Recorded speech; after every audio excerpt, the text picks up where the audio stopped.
మొదటి రాజులు 22వ అధ్యాయము 13-28.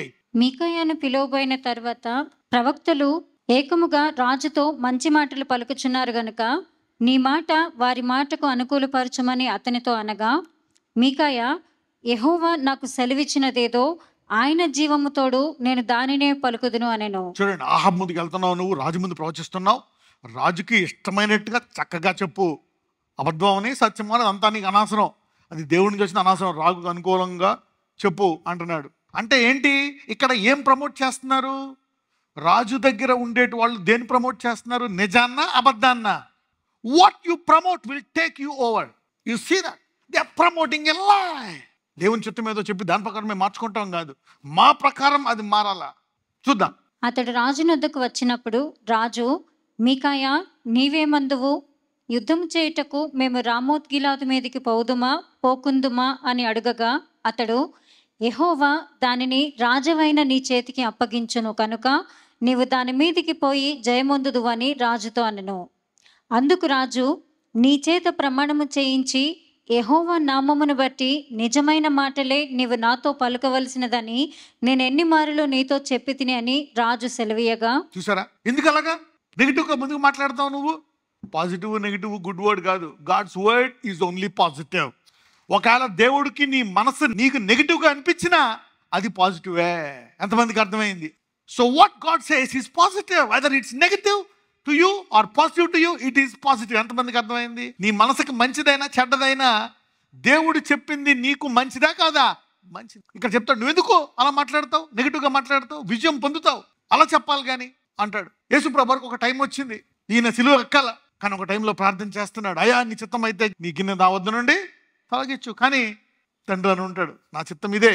అప్పుడు ఏం చేస్తాడు? అయితే నీ చిత్తాన్ని పాటించేటట్టు, నా చిత్తాన్ని తీసివేసి నీ చిత్తాన్ని అయ్యేటట్టు నాకు బలాన్ని ప్రసాదించు అని ప్రార్థించాడు. యు సీ దాట్ నా. సో ఒక అలవాటు, ప్రార్థన సిస్టమ్ తెలిస్తే నీకు తెలిసి ఎలా పనిచేయాలి. అరే ఇది శోధన, నేను దీన్ని జయించాలా, ఓ ఈ లంచం దీన్ని జయించాలా, ఈ అప్పు, ఈ స్త్రీ నాకు పెళ్ళయింది, ఈ స్త్రీ ఓకే ఇది తప్పు, ఇది ఇలా చేయకూడదు, వీడు తిట్టాడు, ఓహో కాబట్టి ఇది నేను నాకు కొట్టాలనిపిస్తుంది, తిట్టాలనిపిస్తుంది, మోసం చేయాలనిపిస్తుంది, పాపం చేయాలనిపిస్తుంది, నేను దాన్ని జయించాలని ఏం చేస్తాను? ప్రార్థించి బలం పొందుకుంటావు. If you know the system you work it out, if you don't know the system you cannot work it out. చదువమ్మా. అందుకు రాజు, నీ చేత ప్రమాణము చేయించి యెహోవా నామమును బట్టి నిజమైన మాటలే నీవు నాతో పలుకవలసినదని నేను ఎన్ని మారులు నీతో చెప్పి తినని రాజు సెలవీయగా, అతడు, ఇశ్రాయేలీయులందరూ కాపరి లేని గొర్రెల వలెనే కొండల మీద చెదరి ఉండట నేను చూచి తిని, వారికి యజమానుడు లేడు, ఎవరి ఇంటికి వారు సమాధానంగా వెళ్ళవలసినదని యెహోవా సెలవిచ్చెను అని చెప్పెను. అప్పుడు ఇశ్రాయేలు రాజు యెహోషాపాతును చూచి, ఇతడు నన్ను గూర్చి మేలు పలుకక కీడే ప్రవచించునని నేను నీతో చెప్పలేదా అనెను. అనగా మీకాయ ఇట్లనెను, యెహోవా సెలవిచ్చిన మాట ఆలకించుము. యెహోవా సింహాసనాసీనుడై ఉండగా పరలోక సైన్యమంతయు ఆయన కుడిపార్శ్వమునను ఎడమపార్శ్వమునను నిలిచియుండుట నేను చూచితిని. ఆహాబు రామోత్ గిలాదు మీదికి పోయి అక్కడ ఓడిపోవునట్లుగా ఎవడు అతనిని ప్రేరేపించునని యెహోవా సెలవీయగా, ఒకడు ఈ విధముగాను మరి ఒకడు ఆ విధముగాను యోచన చెప్పుచుండిరి. అంతలో ఒక ఆత్మ ఎదుటికి వచ్చి యెహోవా సన్నిధిని నిలవబడి, నేను అతనిని ప్రేరేపించదనగా, యెహోవా ఏ ప్రకారము నీవు అతన్ని ప్రేరేపించదు అని అతనిని అడిగాను. అందుకతడు, నేను బయలుదేరి అతని ప్రవక్తల నోట అబద్ధమాడు ఆత్మగా ఉందునని చెప్పగా, ఆయన, నీవు అతన్ని ప్రేరేపించి జయమునందుదువు, పోయి ఆ ప్రకారము చేయుమని అతనికి సెలవిచ్చాను. చూసారా, ప్రవక్త ఇక్కడ ఏం చూశాడు? మీకా ప్రవక్త వేరు చూశాడు. వేరు అనండి, he saw the basic system. చెప్తున్నాడు ఆ రాజుకి, రాజా నాకు ఒక దర్శనం వచ్చింది, నేను చూశాను ఏం జరిగిందో, దీనికి వేరు చూస్తున్నాను. అక్కడ దేవుడు కూర్చున్నాడు, అందరూ కూర్చున్నారు సభలో.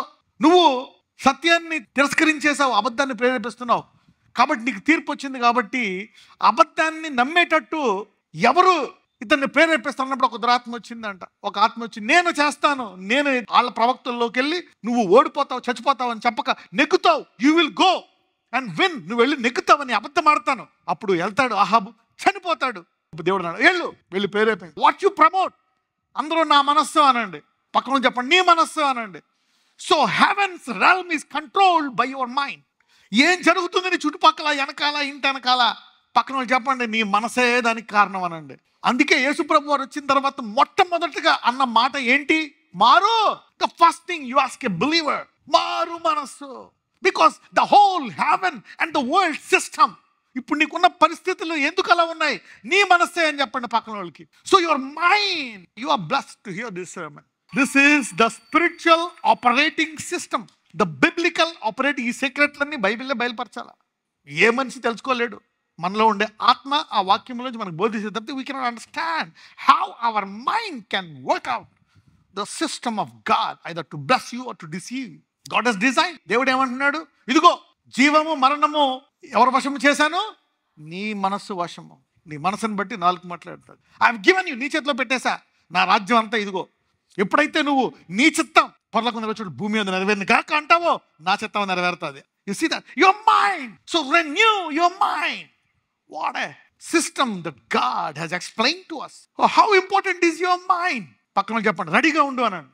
దేనికి అనండి? నీ మనసు మీద నువ్వే దాడి చేసుకోవాలనండి. ఎప్పుడైతే నీకు ఏదన్నా ఒక తలంపు వస్తుందా, పట్టేసుకోవాలి. ఎందుకున్నావు ఈ తలంపు?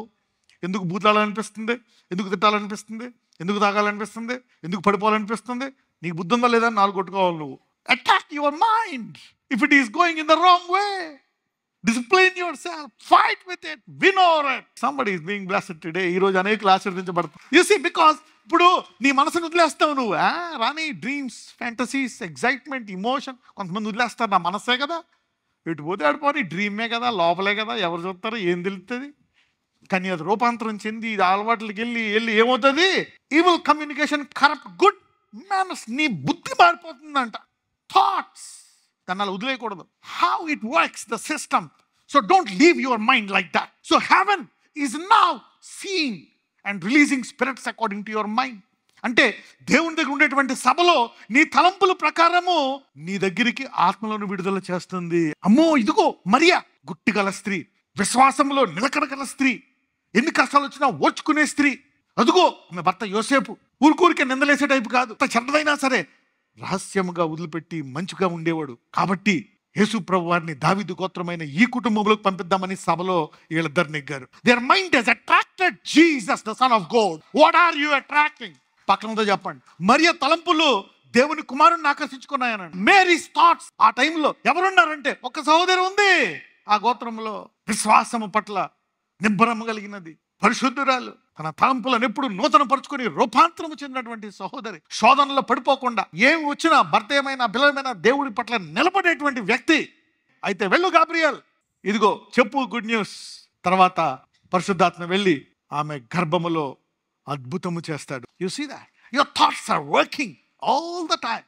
So take captivity, don't leave them like that. పక్కన చెప్పండి, నీ తలంపుల్ని ఎలా పడితే అలా వదిలేక అన్నాడు. Don't let them go the way. The morning dreams, the evening dreams, what you see, what you talk will attract. ఏం చూస్తున్నావు, ఏం చేస్తున్నావు, they transform. నజరేయుడైన యేసయ్య ఈ రోజు నుంచి నా మనసును నూతన పరుచుకొని, నేను, నా భర్త, నా భార్య, నా తలంపులను ఎప్పుడు నూతన పరుచుకునే అలవాట్లను పెట్టుకుంటాము ఆయన. We want to just renew continuously our mind until we get transformed, my Lord. అయ్యా ఈ రోజు నుంచి నేను, నా కుటుంబము, నా తలంపులను రూపాంతరము చేసుకునే వరకు మేము మా మనసును నూతన పరుచుకుంటాం. We will continually renew our mind till we get transformed. నజరేయుడైన యేసు నామమున ప్రార్థిస్తున్నాము తండ్రి. ఆమేన్.